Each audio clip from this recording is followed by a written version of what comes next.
ಸ್ನೇಹಿತರೆ ನಮಸ್ಕಾರ. ನಾನು ನಿಮ್ಮ ಸಂಗಮೇಶ್ ಶುಗರ್ ಸಿಡಿ ಯೂಟ್ಯೂಬ್ ಚಾನಲ್ಗೆ ಸ್ವಾಗತ. ಬಂಧುಗಳು, ಇದುವರೆಗೆ ಯಾರು ನಮ್ಮ ಯೂಟ್ಯೂಬ್ ಚಾನಲ್ ಅನ್ನ ಸಬ್ಸ್ಕ್ರೈಬ್ ಮಾಡಿಲ್ಲ, ಸಬ್ಸ್ಕ್ರೈಬ್ ಮಾಡಿ, ಶೇರ್ ಮಾಡಿ ಅಂತ ಹೇಳ್ತಾ ಬನ್ನಿ ಇವತ್ತು ಮತ್ತೊಂದು ಹೊಸ ವಿಡಿಯೋವನ್ನ ಆರಂಭಿಸ್ತಾ ಇದ್ದೇನೆ. ಸ್ನೇಹಿತರೆ, ನಾವು ದಿನನಿತ್ಯ ನೋಡ್ತಾ ಇರ್ತೇವೆ ಆನ್ಲೈನ್ ಅಲ್ಲಿ ಅಥವಾ ಪೇಪರ್ ಅಲ್ಲಿ, ಪತ್ರಿಕೆಗಳಲ್ಲಿ, ಸುದ್ದಿ ಮಾಧ್ಯಮಗಳಲ್ಲಿ ಈ ಆನ್ಲೈನ್ ಬೆಟ್ಟಿಂಗ್ ಆಪ್ ಬಗ್ಗೆ ಕುರಿತು ಸಾಕಷ್ಟು ಸಮಸ್ಯೆಗಳು ಆಗ್ತಾ ಇದಾವೆ. ಅದಕ್ಕೆ ಮುಖ್ಯ ಕಾರಣ ಏನಪ್ಪಾ ಅಂತಂದ್ರೆ, ಬೇಗ ಬೇಗ ಹಣ ಗಳಿಸಬೇಕು, ಬೇಗ ಬೇಗ ಹಣ ದುಡಿಬೇಕು, ಜಾಸ್ತಿ ಹಣ ಸಂಪಾದನೆ ಮಾಡ್ಬೇಕನ್ನೋ ಒಂದು ಆಸೆ ನಮ್ಮ ಯುವಕರಲ್ಲಿ ಸಾಕಷ್ಟು ಕಾಡ್ತಾ ಇರ್ತೈತಿ. ಹಾಗಾಗಿ ಏನ್ ಮಾಡ್ತಾ ಇರ್ತಾರಪ್ಪ ಅಂದ್ರೆ, ಅವರು ಬೆಟ್ಟಿನ ಒಂದು ಆ್ಯಪ್ ಅಂದ್ರೆ ಬೆಟ್ಟಿಂಗ್ ಆ್ಯಪ್ ಬಗ್ಗೆ ಬಹಳಷ್ಟು ತಲೆ ಕೆಡಿಸ್ಕೊಳ್ತಾರೆ. ಈ ನಮ್ಮ ಟಿವಿ ಚಾನೆಲ್ಗಳಲ್ಲಿ ಕೂಡ ಸಾಕಷ್ಟು ಬೆಟ್ಟಿಂಗ್ ಪ್ರಮೋಷನ್ ಆಗ್ತಾನೆ ಇರ್ತಾವೆ, ಅಥವಾ ಯೂಟ್ಯೂಬ್ ಅಲ್ಲಿ ಕೂಡ ನೋಡ್ತಾ ಇರ್ತೇವೆ, ಬೆಟ್ಟಿಂಗ್ ಪ್ರಮೋಷನ್ ಮಾಡ್ತಾ ಇರ್ತಾರೆ. ದೊಡ್ಡ ದೊಡ್ಡ ಸ್ಟಾರ್ಗಳು ಏನ್ ಮಾಡ್ತಾ ಇರ್ತಾರಪ್ಪ ಅಂದ್ರೆ, ಬೆಟ್ಟಿಂಗ್ ಆ್ಯಪ್ಗಳನ್ನ ಪ್ರಮೋಷನ್ ಮಾಡ್ತಾ ಇರ್ತಾರೆ. ಸೊ ಪ್ರಮೋಷನ್ ಮಾಡ್ತಾನೆ ಕೊನೆಗೆ ಒಂದು ಮಾತು ಹೇಳ್ತಾ ಇರ್ತಾರೆ ಆ ಬೆಟ್ಟಿಂಗ್ ಆ್ಯಪ್ ಅಲ್ಲಿ, ಇದು ಅಪಾಯಕಾರಿ ಇದೆ, ಜಾಗೃತಿಯಿಂದ ಆಡಿ ಅಂತೇಳಿ. ಸೊ ಅಪಾಯಕಾರಿ ಇದೆ ಅಂತಂದ್ರೂ ಕೂಡ ಅದನ್ನ ಇವರು ಆಡ್ಲಿಕ್ಕೆ ಬಿಡ್ತಾ ಇರ್ತಾರೆ. ಅಂದ್ರೆ ಎಲ್ಲೋ ಒಂದ್ ಕಡೆ ಇದಕ್ಕೆ ಸರ್ಕಾರದಿಂದ ಅನುಮತಿ ಇರುತ್ತೆ ಏನೋ ಇಲ್ಲೋ ಗೊತ್ತಿಲ್ಲ ನನಗೆ. ಆದ್ರೂ ಕೂಡ ಇಷ್ಟೊಂದು ದೊಡ್ಡ ಪ್ರಮಾಣದಲ್ಲಿ ಈ ಬೆಟ್ಟಿಂಗ್ ಆ್ಯಪ್ಗಳ ಹಾವಳಿ ಸಾಕಷ್ಟು ಈ ತಾಂಡವಾಡ್ತಾ ಇದೆ ಅಂತ ಹೇಳ್ಬೋದು. ಅಂದ್ರೆ ಸಾಕಷ್ಟು ಬಡ ಜನರ ಮೇಲೆ, ಬಡ ವ್ಯಕ್ತಿಗಳ ಮೇಲೆ, ಯುವಕರ ಮೇಲೆ ಕೆಟ್ಟ ಪರಿಣಾಮ ಬೀಳ್ತದೆ ಅನ್ನೋದು ನನ್ನದೊಂದು ಅಭಿಪ್ರಾಯ. ಏನ್ ಮಾಡ್ತಾ ಇದಾರಪ್ಪ ಅಂದ್ರೆ, ನಮ್ಮ ಯುವಕರು ಯಾವುದೇ ಒಂದು ಹಣ ಸಂಪಾದನೆ ಮಾಡ್ಬೇಕಾದ್ರೆ ಕಷ್ಟಪಟ್ಟು ದುಡ್ಲಾರೆ ಯಾವುದು ಕೂಡ ಬರೋದಿಲ್ಲ. ಏನಾಗಿಬಿಟ್ಟಿದೆಪ್ಪ ಅಂದ್ರೆ, ಇತ್ತೀಚಿನ ದಿನಗಳಲ್ಲಿ ನಾನು ಜಲ್ದಿ ಶ್ರೀಮಂತನಾಗಬೇಕು, ಜಲ್ದಿ ಹಣ ಸಂಪಾದನೆ ಮಾಡಬೇಕು, ಜಲ್ದಿ ಹಣ ಗಳಿಸಬೇಕು, ಕಾರ್ ತಗೋಬೇಕು, ಬಂಗ್ಲೆ ತಗೋಬೇಕು, ಇನ್ನೊಂದು ಮಾಡ್ಬೇಕಂತ ಹೇಳಿ ಜಾಸ್ತಿ ನಾವು ವ್ಯಾಮೋಹಕ್ಕೆ ಒಳಗಾಗ್ತಾ ಇದೆ. ಸ್ನೇಹಿತರೆ, ಒಂದ್ ಮಾತು ನೆನಪಿರ್ಲಿ, ಈ ಜಗತ್ತಿನಲ್ಲಿ ದುಡಿಯೋದನ್ನು ಕೂಡ ಯಾವುದು ಕೂಡ ಆರಾಮಾಗಿ ಬರೋದಿಲ್ಲ. ಆರಾಮ್ ಅಂತಂದ್ರೆ ಪುಕ್ಷಟೆ ಯಾವುದು ಕೂಡ ಬರೋದಿಲ್ಲ. ಏನೇ ಹೇಳ್ತಾ ಇದೆ ಅಂದ್ರೆ, ಈ ಟ್ರೇಡಿಂಗ್ ಅಲ್ಲಿ ಆಗ್ಲಿ, ಈ ಶೇರ್ ಮಾರ್ಕೆಟ್ ಆಗಲಿ, ಯಾವುದೇ ಆಗಲಿ, ಇದು ಸುಮ್ಮನೆ ಪುಕ್ಷಟೆ ಯಾರು ಕೊಡೋದಿಲ್ಲ ನಮ್ಗೆ. ಯಾಕಪ್ಪ ಅಂತಂದ್ರೆ, ಕಷ್ಟಪಟ್ಟು ದುಡಿದ್ರೇನೆ ಪಗಾರ ಕೊಡೋದಿಲ್ಲ. ಒಂದು ದಿನ ಬೆಳಗ್ಗೆಯಿಂದ ಸಾಯಂಕಾಲವರೆಗೆ ದುಡಿದ್ರೇನೆ 200-300 ರೂಪಾಯಿ ಅಥವಾ 400 ರೂಪಾಯಿ 500 ರೂಪಾಯಿ ಪಗಾರ ಕೊಡ್ಬೇಕಾದ್ರೆ ಸಾಕಷ್ಟು ಒದ್ದಾಡ್ತಿರ್ತೇವೆ, ಸಾಕಷ್ಟು ಕಷ್ಟಪಡ್ತಾ ಇರ್ತೇವೆ. ಅಂಥದ್ರಲ್ಲಿ ಕೆಲವೊಂದು ಅಡ್ವರ್ಟೈಸ್ಮೆಂಟ್ಗಳು ಬರ್ತಾವೆ, ನೋಡ್ತಾ ಇರಬೇಕು. ಒಂದ್ ದಿನಕ್ಕೆ 10,000 ದುಡಿದೆ, 20,000 ದುಡಿದೆ, 30,000 ದುಡಿದೆ, ಅಥವಾ 1 ಲಕ್ಷ ದುಡಿದೆ, ಕೋಟಿ ದುಡಿದೆ. ಇದೆಲ್ಲ ಎಲ್ಲಿಂದ ಬರ್ತೈತ್ರಿ ದುಡ್ಡವರಿಗೆ? ಸುಮ್ಮನೆ ನಾ ಕೊಡಾಕ? ನಿಮಗೇನಾದ್ರೂ ಇವತ್ತು 1 ಲಕ್ಷ ರೂಪಾಯಿ ಅವ ಕೊಡ್ತಾನಪ್ಪ ಅಂದ್ರೆ, ಅವ 99 ಮಂದಿ ತಲೆ ಮುರಿದಿರ್ತಾನ, ಅಥವಾ 99 ಮಂದಿಗೆ ಟೊಪಿಗೆ ಹಾಕಿ ನಿಮಗೆ ಒಬ್ಬರಿಗೆ 1 ಲಕ್ಷ ರೂಪಾಯಿ ಕೊಟ್ಟಿರ್ಬೋದು. ಅಂದ್ರೆ 1 ಲಕ್ಷದಿಂದ 99 ಮಂದಿಯಿಂದ 1 ಲಕ್ಷ ರೂಪಾಯಿ ಮೋಸ ಮಾಡಿ ಗೆದ್ಕೊಂಡು ನಿಮ್ಗೆ 1 ಲಕ್ಷ ರೂಪಾಯಿ ಕೊಡೋದೇನು ದೊಡ್ಡ ವಿಷಯ ಅಲ್ಲ. ಸೊ ಟ್ರೇಡಿಂಗ್ ಅಲ್ಲಿ ಅದೇ ಆಗ್ತಾ ಇರ್ತದೆ. ಯಾಕಂತಂದ್ರೆ ನಮಗೆ ಯುವಕರಿಗೆ ಬೇಸಿಕ್ ನಾಲೆಜ್ ಇರೋದಿಲ್ಲ, ಅದ್ರ ಬಗ್ಗೆ ಸಂಪೂರ್ಣ ಮಾಹಿತಿ ಇರೋದಿಲ್ಲ.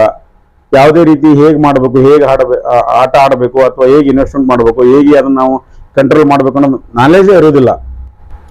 ಬಂಧುಗಳೇ, ಈ ಕಂಪನಿಗಳು ಏನಿರ್ತಾವಲ್ಲ, ಈ ಬೆಟ್ಟಿಂಗ್ ಆ್ಯಪ್ ಕಂಪನಿಗಳಲ್ಲಿ ದೊಡ್ಡ ದೊಡ್ಡ ಟ್ರೇಡಿಂಗ್ ಅಲ್ಲಿ ಮಾಹಿತಿ ಕೊಡ್ತೇವೆ, ಸಲಹೆ ಕೊಡ್ತೇವೆ, ನಿಮಗೆ ಸಪೋರ್ಟ್ ಮಾಡ್ತೇವೆ, ಹಾಗೆ ಮಾಡ್ತೇವೆ, ಹೀಗೆ ಮಾಡ್ತೇವೆ ಅಂತೇಳಿ ಇವರು ನಮಗೆ ಹಣ ಉಳಿತಾಯ ಮಾಡಿ ಕೊಡೋದು ಒತ್ತಟ್ಟಿರ್ಲಿ, ತಮ್ಮ ಬೇಳೆ ಬೇಯಿಸ್ಕೊಳ್ಳಿಕ್ಕೆ, ತಮ್ಮ ಹಣ ತಾವು ಮಾಡ್ಕೊಳ್ಳಿಕ್ಕೆ ಎಲ್ಲೋ ಒಂದು ಬೆಂಗಳೂರು ಅಂತ ಸಿಟಿ ಒಳಗೋ, ಮುಂಬೈ ಅಂತ ಸಿಟಿ ಒಳಗೋ, ಎಲ್ಲೋ ಒಂದ್ ಕಡೆ ರೂಮ್ ಮಾಡ್ಕೊಂಡು, ಎಲ್ಲೋ ಒಂದ್ ಕಡೆ ಆಫೀಸ್ ಮಾಡ್ಕೊಂಡು, 1-2-3-4 ಹೆಣ್ಮಕ್ಳನ್ನ, ಲೇಡೀಸ್ಗಳನ್ನ ಟೆಲಿಕಾಲರ್ ಆಗಿ ತೆಗೆದುಕೊಂಡು ಅವ್ರ ಕಡೆಯಿಂದ ಫೋನ್ ಮಾಡಿಸಿ, ಹೇಗೆ ನಡೀತಿದೆ ನಿಮ್ಮ ಟ್ರೇಡಿಂಗು ಅಂದ್ರೆ, ಈಗ ಕೆಲವೊಂದು ಯುವಕರೆಲ್ಲ ಗೂಗಲ್ ಅಲ್ಲಿ, ಅದರಲ್ಲಿ ಫೇಸ್ಬುಕ್ ಅಲ್ಲಿ, ಇದರಲ್ಲಿ ಮೊಬೈಲ್ ನಂಬರ್ ಎಲ್ಲ ಯಾಡ್ ಆಗಿರ್ತೈತಿ.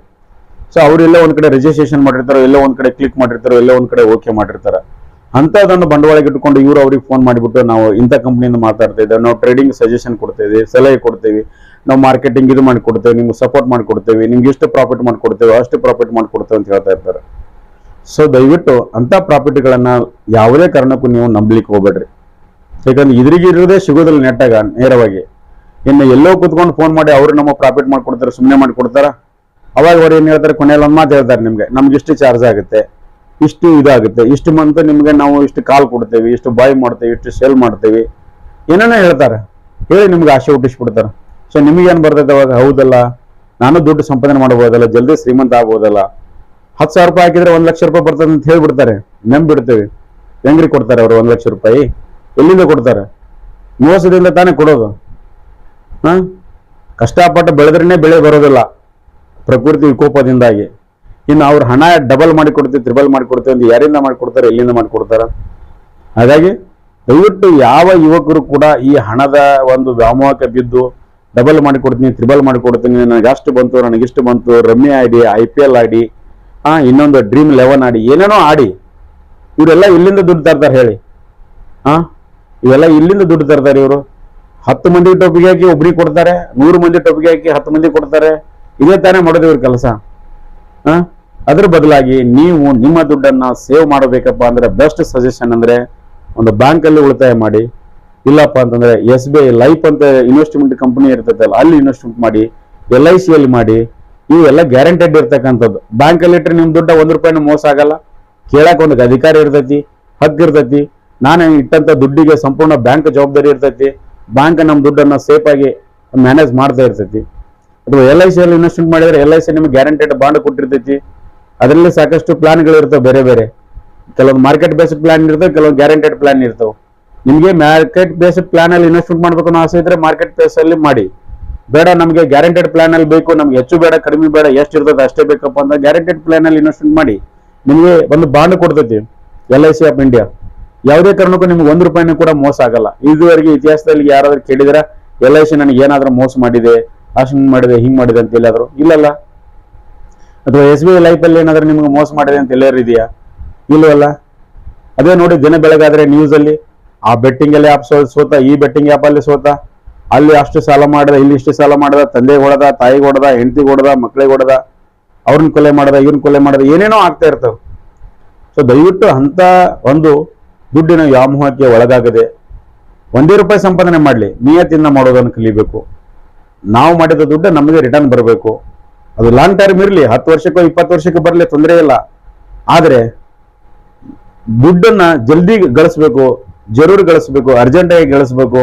ಅಥವಾ ಕ್ವಿಕ್ 1 ವರ್ಷದಲ್ಲಿ ಬರಲಿ, 6 ತಿಂಗಳದ ಬರಲಿ, 3ನೇ ತಿಂಗಳದಾಗ ಬರಲಿ, 2 ಬಡ್ಡಿನೋ 5 ಬಡ್ಡಿನೋ 10 ಬಡ್ಡಿನೋ ಹಿಂಗ್ ಮಾಡಕತ್ತ ಹೋದ್ರ ದುಡ್ಡು ಯಾವುದೇ ಕಾರಣಕ್ಕೂ ನಮ್ಗ ಸಿಗೋದಿಲ್ಲ. ಬಹಳ ಮೋಸದಿಂದ ಹಾಳಾಗಿ ಹೋಗ್ತೇವೆ. ನಮ್ಮನ್ನೇ ನಂಬ್ಕೊಂಡಿರುವಂತ ಹೆಂಡ್ರು ಮಕ್ಳು ಇರ್ತಾರೆ, ನಮ್ಮನ್ನೇ ನಂಬ್ಕೊಂಡಿರುವಂತ ತಂದೆ ತಾಯಿಗಳು ಇರ್ತಾರೆ, ಬಂಧು ಬಳಗ ಇರ್ತಾರೆ, ಅಣ್ಣ ತಮ್ಮ ಅಕ್ಕ ತಂಗಿ ಎಲ್ಲರೂ ಇರ್ತಾರೆ. ಏನೋ ಒಬ್ಬ ಒಳ್ಳೆ ಮನೆ ಒಬ್ಬ ಮಗ ಇದ್ದಾನೆ, ಅವನು ಏನೋ ಒಳ್ಳೆಯ ಒಂದು ಕೆಲಸ ಮಾಡ್ತಾನೆ, 4 ಅಕ್ಷರ ಕಲ್ತಿದ್ದಾನೆ, ಮುಂದೆ ಹೋಗ್ತಾನೆ, ನಮ್ನೆಲ್ಲ ನೋಡ್ಕೊಳ್ತಾನೆ ಅಂತ ಕನಸಿನ ಬುತ್ತಿಯನ್ನು ಕಟ್ಟಿರ್ತಾರೆ.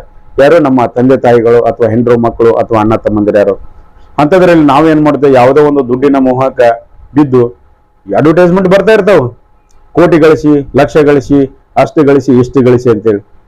ಇವರೆಲ್ಲ ಎಲ್ಲಿಂದ ಕೊಡ್ತಾರೆ ದುಡ್ಡು ಹೇಳಿ ನೋಡೋಣ. ಸಿಂಪಲ್ ಆಗಿ ವಿಚಾರ ಮಾಡೋಣ. ನಾವು ಲಕ್ಷ ಸಂಪಾದನೆ ಮಾಡಂಗಿದ್ರೆ ಅವ್ರು ಯಾಕ್ರಿ ಈ ತರ ಹೇಳ್ತಾ ಇದ್ದಾರೆ? ಕೆಲವು ಮಂದಿ ಯುವಕರು, ಈ ಯೂಟ್ಯೂಬರ್ಸ್ಗಳು ಕೆಲವೊಂದು ಪ್ರಮೋಷನ್ ಆ್ಯಪ್ ಮಾಡ್ತಾ ಇರ್ತಾರೆ. ಕೆಲವು ಮಂದಿ ನಿಯತ್ತಾಗಿ ಅವರು ಯೂಟ್ಯೂಬರ್ ಏನ್ ಮಾಡ್ತಾ ಇದಾರೆ ಅಂದ್ರೆ ಪ್ರಮೋಷನ್ ಮಾಡ್ತಾ ಇಲ್ಲ. ನಿಯತ್ತಾಗಿ ಅವರು ಸಮಾಜಕ್ಕೆ ಅದು ಅಗತ್ಯಗಾರ ಇದೆ, ಯುವಕರನ್ನ ದಾರಿ ತಪ್ಪಿಸ್ತೈತೆ, ಹಳ್ಳ ಹಿಡಿಸ್ತೈತೆ ಅನ್ನೋದು ಗೊತ್ತಿರ್ತೈತಿ. ಗೊತ್ತಿದ್ದಂತ ಕೆಲವು ಯೂಟ್ಯೂಬರ್ಗಳು ಪ್ರಮೋಷನ್ ಮಾಡ್ತಾ ಇಲ್ಲ. ಇನ್ನು ಕೆಲವು ಯೂಟ್ಯೂಬರ್ಗಳು ಏನ್ ಮಾಡ್ತಾ ಇದಾರಪ್ಪ ಅಂತಂದ್ರ ತಮ್ಮ ದುಡ್ಡಿನ ಆಸೆಗಾಗಿ ಪ್ರಮೋಷನ್ ಮಾಡಿಬಿಡೋದು. ತಮ್ಮ ದುಡ್ಡು ಬಂದ್ರೆ ಸಾಕಲ್ಲ, ಉಳ್ಕದ ಏನಕ್ಕಾಗ್ಲಿ. ಸೊ ಅಂತ ಸಂದರ್ಭದಲ್ಲಿ ದಯವಿಟ್ಟು ಯಾರು ಕೂಡ ಈ ಏನ್ ಬೆಟ್ಟಿಂಗ್ ಆ್ಯಪ್ಗಳ ಬೆನ್ನ ಹತ್ತಿ ಈ ಟ್ರೇಡಿಂಗ್ ಮಾಡ್ರಿ, ನಾವು ಸಪೋರ್ಟ್ ಮಾಡ್ತೇವೆ, ಕಾಲ್ ಮಾಡ್ತಾ ಇರ್ತಾರೆ ಲೇಡೀಸ್ಗಳು, ನಾವು ಆ ಕಂಪ್ನಿಯಿಂದ ಮಾತಾಡ್ತಾ ಇದ್ದೀವಿ, ನಾವು ಈ ಕಂಪ್ನಿಯಿಂದ ಮಾತಾಡ್ತಾ ಇದ್ದೀವಿ, ಹೆಂಗೆ ನಡೀತೈತಿ ನಿಮ್ ಟ್ರೇಡಿಂಗು, ನಾವು ಸಪೋರ್ಟ್ ಮಾಡ್ತೇವಲ್ಲ ಅಂತೇಳಿ ಹೇಳ್ತಾರೆ. ಇವ್ರು ಏನ್ ಸಪೋರ್ಟ್ ಮಾಡ್ತಾರೆ? ಇವ್ರು ಮತ್ತೆ ನಮಗೆ ಟೊಪಿಗೆ ಹಾಕೋಕೆ ಬರೋದು ಇವರೆಲ್ಲ. ಹಾಗಾಗಿ ದಯವಿಟ್ಟು ಯಾರು ಕೂಡ ಇಂಥ ಒಂದು ವ್ಯಾಮೋಹದ ಮಾತಿಗೆ ಒಳಗಾಗದೆ ದಯವಿಟ್ಟು ನಿಮ್ಮ ಹತ್ರ ದುಡ್ಡಿದೆಯಾ, ಒಳ್ಳೆ ಮಾರ್ಗದಲ್ಲಿ ಇನ್ವೆಸ್ಟ್ಮೆಂಟ್ ಮಾಡಿ, ಬ್ಯಾಂಕಲ್ಲಿ ಇನ್ವೆಸ್ಟ್ಮೆಂಟ್ ಮಾಡಿ, SBI ಲೈಫಲ್ಲಿ ಇನ್ವೆಸ್ಟ್ಮೆಂಟ್ ಮಾಡಿ, LIC ಅಲ್ಲಿ ಇನ್ವೆಸ್ಟ್ಮೆಂಟ್ ಮಾಡಿ. ಸೆಕ್ಯೂರಿಟಿ ಇರಬೇಕು, ಗ್ಯಾರಂಟಿ ಇರಬೇಕು. ನಾನು ಸತ್ತೋದ್ರೆ ನನ್ನ ಮಕ್ಕಳಿಗೆ ಬರಬೇಕು, ನಾನು ಸತ್ತೋದ್ರೆ ನನ್ನ ಹೆಂಡತಿಗೆ ಬರಬೇಕು. ಆ ಥರ ಒಂದು ಗ್ಯಾರಂಟೆಡ್ ಪ್ಲಾನ್ ಅಲ್ಲಿ ನೀವು ಇನ್ವೆಸ್ಟ್ ಮಾಡಿದ್ರೆ ನಿಮ್ಮ ಬದುಕಿಗೂ ನಿಮ್ಮ ಜೀವನಕ್ಕೂ ಹೆಲ್ಪ್ ಆಗುತ್ತೆ. ಯಾರೋ ಹೇಳ್ತಾರ, ದೋಸ್ತ ನಾ ಅಲ್ಲಿ ನಿನ್ನೆ ಇಂಥ ಒಂದು ಗೇಮ್ ಆಡಕ್ ಹೋಗಿದ್ದೆ, ನಾ 5,000 ರೂಪಾಯಿ ಹಾಕಿದ್ದೆ, 50,000 ರೂಪಾಯಿ ಬಂತು ನೋಡ ಅಂತ ಹೇಳಿ ಬಂದ್ಬಿಡ್ತಾನೆ. ಸೊ ಅವನಿಗೆ ಏನಾಗಿರೋ ಗೊತ್ತಿರಲಿಲ್ಲ, ಇವನಿಗೆ ಪ್ರಮೋಷನ್ ಮಾಡಕ್ ಹೇಳಿರ್ತಾರೆ. ಸೊ ಇಂಥವ್ರು ಒಂದು 10 ಮಂದಿ ತಗೊಂಡಾಗ 55,000 ರೂಪಾಯಿ ಹಾಕಿದ್ರೆ 5 ಲಕ್ಷ ರೂಪಾಯಿ ಆಗುತ್ತೆ. ಸೊ ಇವನಿಗೆ 5,000 ರೂಪಾಯಿಗೆ 50,000 ರೂಪಾಯಿ ಬರೋದೇನು ದೊಡ್ಡಗದ? ಅಲ್ಲಿ 4.5 ಲಕ್ಷ ರೂಪಾಯಿ ಹೋಗಿರ್ತೈತಲ್ಲ. ಇದೇ ಒಂದು ಇವೆಲ್ಲ ಕೆಲವೊಂದು ಏನಂತ ಚೈನ್ ಬೇಸ್ಡ್ ಕಂಪನಿಗಳು ಇರ್ತಾವೆ, ಕೆಲವೊಂದು ಲಿಂಕ್ಡ್ ಬೇಸ್ಡ್ ಕಂಪನಿಗಳು ಇರ್ತಾವೆ. ಕೆಲವೊಂದು ಏನ್ ಮಾಡ್ತಪ್ಪ ಅಂತಂದ್ರೆ ಇವನಿಗೆ 10 ರೂಪಾಯಿ ಹಾಕಿದ್ರೆ 20 ರೂಪಾಯಿ ಕೊಟ್ಟು ಇನ್ನೊಂದು 4 ಮಂದಿ ಕರ್ಕೊಂಬ, ಅವ್ರ ಕಡೆ 20 ರೂಪಾಯಿ ಹಾಕು. ಹಿಂಗೆಲ್ಲ ಒಂದು ಬೇಸ್ಡ್ ಕಂಪನಿಗಳು ಇರೋದ್ರಿಂದ ಈಗ ಆಲ್ಮೋಸ್ಟ್ ಅಲ್ಲೆಲ್ಲ ಮೋಸ ಮಾಡಕ್ಕೆ ಇರೋದಂತ ಕಂಪನಿಗಳು ಈ ಜಗತ್ತಿನಲ್ಲಿ ಯಾವ ಕೂಡ ಡಬಲ್ ತ್ರಿಬಲ್ ಆಯ್ಕೆಶನ್ ಇಮಿಡಿಯೇಟ್ ಆಗಿ ಯಾವ ಕೊಡಂಗಿಲ್ಲ. ಕೊಡ್ಬೇಕಪ್ಪ ಅಂದ್ರೆ ಲಾಂಗ್ ಟರ್ಮ್ ಇನ್ವೆಸ್ಟ್ಮೆಂಟ್ ಅಲ್ಲಿ ರಿಟರ್ನ್ ಕೊಡ್ತಾವೆ. ಲಾಂಗ್ ಟರ್ಮ್ ಅಲ್ಲಿ ಇನ್ವೆಸ್ಟ್ಮೆಂಟ್ ಅಲ್ಲಿ ಬ್ಯಾಂಕ್ ಅಲ್ಲಿ ಅಥವಾ LIC ಅಲ್ಲಿ ಮಾಡಿರ್ತಾರೆ, ಅವರು ಬೇರೆ ಬೇರೆ ಕಡೆ ಇನ್ವೆಸ್ಟ್ಮೆಂಟ್ ಮಾಡಿರ್ತಾರೆ, ಗೌರ್ಮೆಂಟ್ ಲೆವೆಲ್ ಅಲ್ಲಿ ಇನ್ವೆಸ್ಟ್ಮೆಂಟ್ ಮಾಡಿರ್ತಾರೆ, ಸರ್ಕಾರ ಮಟ್ಟದಲ್ಲಿ ಇನ್ವೆಸ್ಟ್ಮೆಂಟ್ ಮಾಡಿರ್ತಾರೆ, ಸರ್ಕಾರ ಅವರಿಗೆ ರಿಟರ್ನ್ ಕೊಟ್ಟಿರ್ತೈತಿ. ಅಂತ ದುಡ್ಡನ್ನ ನಾವು ಇವರು ರಿಟರ್ನ್ ಕೊಡ್ಲಿಕ್ಕೆ ಚಾನ್ಸಸ್ ಇದೆ. 100 ಜನ ಎಡಕ್ ಮುರಿದು 100 ಜನಕ್ಕೆ ಮೋಸ ಮಾಡಿ ನಾವು ಒಬ್ರಿಗೆ ಕೊಟ್ಟಿರ್ತಾನೆ. 100 ಜನಕ್ಕೆ ಮೋಸ ಮಾಡಿ ಒಬ್ರಿಗೆ ಕೊಡೋದೇನು ದೊಡ್ಡಾಗದ? ಅಥವಾ 100 ಜನಕ್ಕೆ ಮೋಸ ಮಾಡಿ 10 ಮಂದಿ ಕೊಡೋದೇನು ದೊಡ್ಡಾಗದ? ಈಗ 100 ಮಂದಿ ತಿಂದಿರ್ತೀರ, 100 ಮಂದಿಗೆ ಮೋಸ ಮಾಡಿರ್ತೀರ, 100 ಮಂದಿಗೆ ಹಾಳು ಮಾಡಿರ್ತೀರ ಅಂತಾರೆ. 10 ಮಂದಿ ಕೊಡೋದೇನು ದೊಡ್ಡಗದ, ಒಬ್ಬನಿಗೆ ಕೊಡೋದೇನು ದೊಡ್ಡಗದ. ಅದಕ್ಕೆ ಈಗ ಹೇಳ್ತಾ ಇದ್ದೇನೆ, ದಯವಿಟ್ಟು ಇದರಲ್ಲಿ ಏನಾದ್ರೂ ನಿಮಗೆ ಬೇಜಾರು ಅನಿಸಿದ್ರೆ ಅಥವಾ ಏನಾದ್ರು ತಪ್ಪು ಅನಿಸಿದ್ರೆ ಕ್ಷಮೆ ಇರಲಿ. ಯಾಕಂದ್ರೆ ನನಗೆ ಅನಿಸಿದ್ದನ್ನ ನಾನು ಹೇಳ್ತಾ ಇದ್ದೀನಿ. ದಯವಿಟ್ಟು ಯಾರು ಕೂಡ ಬೆಟ್ಟಿಂಗ್ ಆ್ಯಪ್ಗಳ ಬೆನ್ನು ಹತ್ತಬೇಡಿ. ಈ ಅರ್ಜೆಂಟಲ್ಲಿ ದುಡ್ಡು ಮಾಡೋ ಉದ್ದೇಶದಿಂದ ಇನ್ನೇನೋ ಮಾಡಕ್ ಹೋಗಿ, ಇನ್ನೇನೋ ಕಳ್ಕೊಂಡು, ಇನ್ನೇನೋ ಆಗಕ್ಕೆ ಹೋಗಿ ತಂದೆ ತಾಯಿನ ಹೊಡಿಯೋದಾಗಲಿ ಬಡಿಯೋದಾಗಲಿ, ಸಾಲ ಮಾಡಿಕೊಂಡು ಗೊತ್ತಿರದೆ, ಅಥವಾ ಹೆಂಡತಿ ಮಕ್ಕಳಿಗೆ ಸಾಲ ಮಾಡ್ಕೊಂಡು ಸುಸೈಡ್ ಮಾಡ್ಕೊಂಡು ಸತ್ತು ಹೋದ್ರ ಹೆಂಡತಿ ಮಕ್ಕಳನ್ನ ಬೀದಿ ಪಾಲು ಮಾಡಿ ಬಿಟ್ಟು ಹೋಗ್ಬಿಡ್ತೇವೆ. ಹಾಗಾಗಿ ದಯವಿಟ್ಟು ಯಾರು ಕೂಡ ಈ ಬೆಟ್ಟಿಂಗ್ ಆ್ಯಪ್ಗಳ ಬೆನ್ನು ಹತ್ತಿ ನಿಮ್ಮ ಸಂಸಾರ ನೀವು ಹಾಳು ಮಾಡ್ಕೋಬೇಡಿ. ನಿಮ್ಮ ಕುಟುಂಬ ನಿಮ್ಮನ್ನ ನಂಬಿ ಬದುಕ್ತಾ ಇರ್ತೈತಿ. ನಿಮ್ಮ ಜೀವನ ಅಂದ್ರೆ ನಿಮ್ಮನ್ನ ನಂಬ್ಕೊಂಡು ಒಂದು ಕುಟುಂಬ ಇರ್ತೈತಿ. ಅಕಸ್ಮಾತ್ ನೀವು ಸತ್ತು ಹೋದ್ರಿ, ಹಿಂದಿನವ್ರ ಪರಿಸ್ಥಿತಿ ಏನು? ನಿಮ್ಮನ್ನೇ ನಂಬ್ಕೊಂಡು ಬಂದಿರ್ತಾರೆ, ನಿಮ್ಮನ್ನ ನಂಬ್ಕೊಂಡು ಹೆಂಡತಿ ಮಕ್ಕಳು ಇರ್ತಾರೆ, ತಂದೆ ತಾಯಿ ಇರ್ತಾರೆ, ಅಣ್ಣ ತಮ್ಮ ಇರ್ತಾರೆ, ಏನೋ 4 ಅಕ್ಷರ ಕಲ್ತಿದ್ದಾನಪ್ಪ, ಕುಟುಂಬಕ್ಕೆ ಒಳ್ಳೆ ವ್ಯಕ್ತಿ ಆಗ್ತಾನಂತ ಅನ್ಕೊಂಡಿರ್ತಾರೆ. ಸೊ ಅಂತ ಸಂದರ್ಭದಲ್ಲಿ ನೀವು ಕೂಡ ಈ ಬೆಟ್ಟಿಂಗ್ ಆ್ಯಪ್ಗಳ ಬೆನ್ನು ಹತ್ತಿ ದುಡ್ಡು ಮಾಡಕ್ ಹೋಗಿ ದುಡ್ಡು ಹಾಳಾಗಿ ₹1 ಹಾಕ್ತೀರಾ ₹10 ಕೊಡ್ತಾರೆ, ₹10 ಹಾಕ್ತೀರಾ ₹100 ಕೊಡ್ತಾರೆ, ₹100 ಹಾಕ್ತೀರಾ ₹1000 ಕೊಡ್ತಾರೆ, ₹1000 ಹಾಕ್ತೀರಾ $10,000 ಕೊಡ್ತಾರೆ, $10,000 ಹಾಕಿದ ಮೇಲೆ 10 ಪೈಸೆನೂ ಕೊಡೋದಿಲ್ಲ. ಅವಾಗ ಏನ್ ಮಾಡ್ತೀರಾ? ಅಂದ್ಬಿಡ್ತೀರಾ. ಹೌದಾನೆ?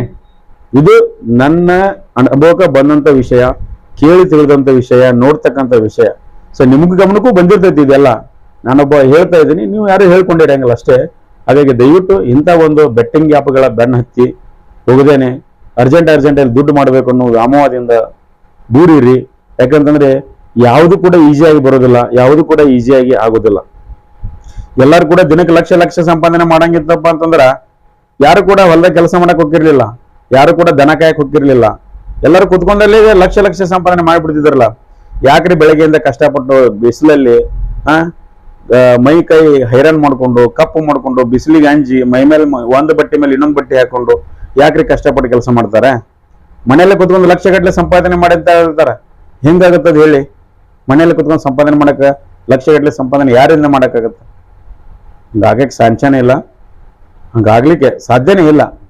ಸೊ ಅವ್ರು ಏನೋ ಒಂದು ಬೆಟ್ಟಿಂಗ್ ಆ್ಯಪ್ ಪ್ರಮೋಷನ್ ಮಾಡಿರ್ತಾರೆ, ಅವ್ರು ದುಡ್ಡು ಕೊಟ್ಟಿರ್ತಾರ. ಸೊ ಅವ್ರು ಪ್ರಮೋಷನ್ ಮಾಡ್ತಾ ಇರ್ತಾರೆ. ಅಂತ ಒಂದು ಇದಕ್ಕೆ ವ್ಯಾಮೋಹಕ್ಕೆ ಬಲಿಯಾಗಿದೆ. ದಯವಿಟ್ಟು ನಮ್ಮನ್ನು ನಂಬ್ಕೊಂಡಿರುವಂಥ ಕುಟುಂಬ, ನಮ್ಮನ್ನು ನಂಬ್ಕೊಂಡಿರುವಂಥ ತಂದೆ ತಾಯಿ ಇರ್ತಾರೆ, ಅಣ್ಣ ತಮ್ಮ ಇರ್ತಾರೆ, ಅಕ್ಕಂಗಿರು ಇರ್ತಾರೆ, ಮಕ್ಕಳು ಇರ್ತಾರೆ. ಸೊ ಅವ್ರಿಗೋಸ್ಕರ ನಾವು ಬದುಕಬೇಕಾಗತ್ತ. ಅಂತ ಒಂದು ಇದರಲ್ಲಿ ನೀವು ಯಾವುದೇ ಕಾರಣಕ್ಕೂ ನಿಮ್ಮ ದುಡ್ಡನ್ನ ನಿರಾಕಾರಣ ವಿನಾಕಾರಣ ಹಾಳು ಮಾಡಬೇಡಿ. ದುಡ್ಡಿದೆಯಾ ಬ್ಯಾಂಕಲ್ಲಿ ಸೇಫ್ ಆಗಿಡಿ, ಸ್ವಲ್ಪ ಬಡ್ಡಿ ಬರ್ತೈತಿ. ದುಡ್ಡಿದೆಯಾ ಒಂದು ಪಾಲಿಸಿ ಮಾಡ್ಕೊಳ್ಳಿ, ಒಂದು ಟರ್ಮ್ ಪ್ಲಾನ್ ತಗೊಳ್ಳಿ, ಒಂದು ಹೆಲ್ತ್ ಇನ್ಸೂರೆನ್ಸ್ ತಗೊಳ್ಳಿ, ಒಂದು ಲೈಫ್ ಇನ್ಸೂರೆನ್ಸ್ ತಗೊಳ್ಳಿ. ನೀವು ಸತ್ತು ಹೋದ್ರೂ ಕೂಡ ನಿಮ್ಮ ಕುಟುಂಬಕ್ಕೆ ಆಧಾರ ಆಗಿರ್ಬೇಕು. ನಾನು ಸತ್ತು ಹೋದ್ರೂ ಕೂಡ ನಮ್ಮ ಕುಟುಂಬಕ್ಕೆ ಆಧಾರ ಆಗಿರ್ಬೇಕು. ಇವತ್ತೊಂದು ಪ್ಲಾನ್ ಮಾಡಿದೆ, ಒಂದು ಪಾಲಿಸಿ ತಗೊಂಡೆ, ಅಕಸ್ಮಾತ್ ನಾವು ಸತ್ತೋದ್ರೆ ನಾಳೆ ನಮ್ಮ ಕುಟುಂಬಕ್ಕೆ ಸಿಗಬೇಕು. ನೀವು ರಮ್ಮಿ ಆಡಿದ್ರೆ ಅದು ರಮ್ಮಿ ಆಡಿ ಸತ್ತರೆ ನಾಳೆ ನಿಮ್ಮ ಕುಟುಂಬಕ್ಕೆ ಹೆಲ್ಪ್ ಆಗುತ್ತಾ? ಅಥವಾ ಇನ್ನೊಂದು ಬೆಟ್ಟಿಂಗ್ ಆ್ಯಪಲ್ಲಿ ಆ ಲಕ್ಷ ಹಾಕಿರಿ, ಹಾಕಿ ಸಾಲ ಮಾಡಿ ಸತ್ತೋದ್ರ ನಿಮ್ಮ ಕುಟುಂಬಕ್ಕೆ ಹೆಲ್ಪ್ ಆಯ್ತಾ? ಇನ್ನ ನಿಮ್ಮ ಕುಟುಂಬಕ್ಕೆ ಬೀದಿಗೆ ಬಂತು ವಿನಃ ಕುಟುಂಬಕ್ಕೆ ಹೆಲ್ಪ್ ಆಗಲಿಲ್ಲ. ಹಾಗಾಗಿ ದಯವಿಟ್ಟು ವಿನಂತಿ ಮಾಡ್ಕೊಳ್ಳೋದು ಏನಪ್ಪಾ ಅಂತಂದ್ರೆ, ಯಾರು ಕೂಡ ಬೆಟ್ಟಿಂಗ್ ಆ್ಯಪ್ದಿಂದ ಬೆನ್ನು ಹತ್ತಬೇಡಿ. ಬಹಳಷ್ಟು ನೋಡ್ತಾ ಇದ್ದೇವೆ, ದಿನ ಹೊತ್ತೊಂಡ್ರೆ ನ್ಯೂಸಲ್ಲಿ ನೋಡ್ತಾ ಇದ್ದೇವೆ. ಸಾಲ ಮಾಡಿ ಸಾಯೋದು ಬೇರೆ, ಸಾಲ ಮಾಡಿ ಕುಟುಂಬಕ್ಕೋಸ್ಕರ ಸಾಲ ಮಾಡಿರ್ತಾನೆ, ಬೆಳೆ ಬರೋದಿಲ್ಲ, ಇನ್ನೊಂದಾಗಿರ್ತೈತಿ, ಬೆಳೆ ತೀರ್ಸಕ್ಕಾಗಲ್ಲ, ಸಾಲ ತೀರ್ಸಕ್ಕಾಗಲ್ಲ, ಇನ್ನೊಂದು ಸಮಸ್ಯೆಯಿಂದ ತೀರ್ಕೊಂಡಿರ್ತಾನ ರೈತ, ಅದು ಬೇರೆ. ಆದ್ರೆ ಕಂಡು ಬಾಯಿ ಬೀಳೋದು ಏನಂತೀವಲ್ಲ, ತಿಳಿದು ಬಾಯಿ ಬೀಳೋದು. ಹೆಚ್ಚಾಗಿ ಯುವಕರೇ, ಹೆಚ್ಚಾಗಿ ಯುವತಿಯರೇ, ಎಜುಕೇಶನ್ ಅವರು, ಶಿಕ್ಷಣ ಕಲಿತವರು, ಪ್ರಜ್ಞಾವಂತರು, ಇವರೇ ಹಾಳಾಗೋದು. ಸಾಕಷ್ಟು ಸಾಲಿ ಕಲ್ತಿರ್ತೇವೆ, ಎಜುಕೇಶನ್ ಇರ್ತೈತಿ, ಆದ್ರೆ ಒಳ್ಳೇದನ್ನು ಮಾಡೋದು ಬಿಟ್ಟು ಕೇಶಿಂದ ಜಲ್ದಿ ದುಡ್ಡು ಮಾಡಿ ಸಂಪಾದನೆ ಮಾಡಕ್ ಹೋಗಿ, ಅರ್ಜೆಂಟಲ್ಲಿ ದುಡ್ಡು ಸಂಪಾದನೆ ಮಾಡಕ್ ಹೋಗಿ, ಬೇಗ ಶ್ರೀಮಂತ ಆಗ್ಬೇಕಂತೇಳಿ ಹೋಗಿ ಇನ್ನೇನೋ ಮಾಡಕ್ ಹೋಗಿ ಇನ್ನೇನೋ ಆಗಿ ಲಾಸ್ಟಿಗೆ ಏನು ಬರ್ತೈತಿ? ಏನೂ ಇಲ್ಲ, ತೀರ್ಕೊಂಡು ಬಿಡೋದು, ಸತ್ತು ಬಿಡೋದು, ಇನ್ನೇನೋ ಸುಸೈಡ್ ಮಾಡ್ಕೊಳ್ಳೋದು. ಇದೆಲ್ಲ ಯಾರಿಗೆ ಲಾಸ್? ನಮ್ಮ ಕುಟುಂಬಕ್ಕೆ ಲಾಸ್ ತಾನೆ. ಅದಕ್ಕಾಗಿ ದಯವಿಟ್ಟು ಬಂಧುಗಳೇ, ಇವತ್ತಿನ ವಿಷಯ ಜನರಲ್ ಆಗಿ ನಾ ಹೇಳ್ತಾ ಇರೋದು ಈ ಬೆಟ್ಟಿಂಗ್ ಆ್ಯಪ್ಗಳ ಬಗ್ಗೆ. ಬೆಟ್ಟಿಂಗ್ ಆ್ಯಪ್ಗಳ ಬಗ್ಗೆ ದಯವಿಟ್ಟು ಯಾರು ಕೂಡ ಆಟ ಆಡಕ್ ಹೋಗಬೇಡಿ. ಗೇಮ್ಗಳು ಬರ್ತಾವ್, ₹1 ಹಾಕ್ರಿ ಅಂತಾರೆ, ₹5 ಹಾಕ್ರಿ ಅಂತಾರೆ, ₹10 ಹಾಕ್ರಿ ಅಂತಾರೆ. ಆಟ ಆಡ್ತಾ ಹೋಗ್ತೀರಿ. ₹10 ಹಾಕ್ತೀರಿ, ₹20 ಕೊಡ್ತೈತಿ, ₹20 ಹಾಕ್ತೇವೆ, ₹50 ಕೊಡ್ತೈತಿ. ಸೊ ರುಚಿ ಬಿಡ್ತೈತಿ. ಫಸ್ಟ್ ಕೊಟ್ಟು ನೋಡ್ತಾರೆ, ಲಾಸ್ಟಿಗೆ ಡ್ಯಾಶ್ ಮಾಡಿಬಿಡ್ತಾರೆ. ಫಸ್ಟಿಗೆ ಕೊಡ್ತಾರೆ ನಿಮ್ಗೆ, ಯಾಕಪ್ಪ ಅಂದ್ರೆ ನಿಮ್ಗೆ ಆಸೆ ಬರ್ಬೇಕಲ್ಲ, ಇನ್ನೂ ಹೆಚ್ಚು ಇನ್ವೆಸ್ಟ್ಮೆಂಟ್ ಮಾಡಬೇಕು, ಇನ್ನೂ ಹಾಕ್ಬೇಕಂತ ಹೇಳ್ಕೇಶನ್ ಏನಾಗ್ಬಿಡ್ತೈತಿ, ಹಾಕಿ ಹೋಗಿ ಎಲ್ಲಿ ಬರ್ತೈತಿ, ಲಾಸ್ಟಿಗೆ ಬೀದಿ ಬಿಕಾರಿ ಆಗೋ ಪರಿಸ್ಥಿತಿ ಬರ್ತೈತಿ. ಎಷ್ಟೋ ಕಡೆ ನೋಡ್ತಾ ಇರ್ತವೆ, ಹೆಂಡತಿ ಮಕ್ಕಳು ಊಟಕ್ಕೆ ಪರಿಸ್ಥಿತಿ ಇಲ್ಲಾರದ ತಿರುಗಾಡುವಂತ ಪರಿಸ್ಥಿತಿ ಬರ್ತೈತಿ. ಹೆಂಡತಿ ಅದಕ್ಕೆ ಗಂಡನ ಸಾಲ ತೀರ್ಸಕ್ಕೆ ಒಳ್ಳನ ತಾಳಿ ಅಡಿಬಿಟ್ಟುವಂತ ಪರಿಸ್ಥಿತಿ ಬರ್ತೈತಿ.